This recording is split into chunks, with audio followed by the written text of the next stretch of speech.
اعوذ باللہ من الشیطان الرجیم بسم اللہ الرحمن الرحیم الصلاۃ والسلام علیکہ یا رسول اللہ وعلی آلکہ و اصحابکہ یا حبیب اللہ۔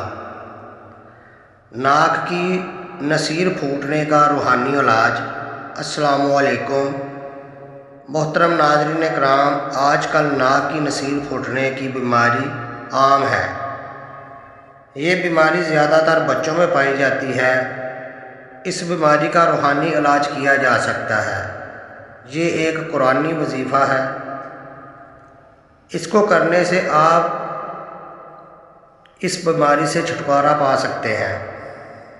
یہ ایک چھوٹی سی آیت ہے جو آپ نے 21 مرتبہ پڑھ کر مریض پر دم کرنا ہے۔ انشاءاللہ تعالی آپ کو شفا ضرور ملے گی۔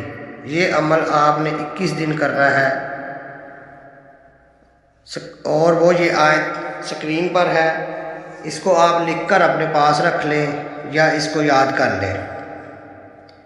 ایسی ویڈیو دیکھنے کے لیے آپ میرا چینل لائک اور سبسکرائب ضرور کرنا۔ شکریہ، اللہ حافظ۔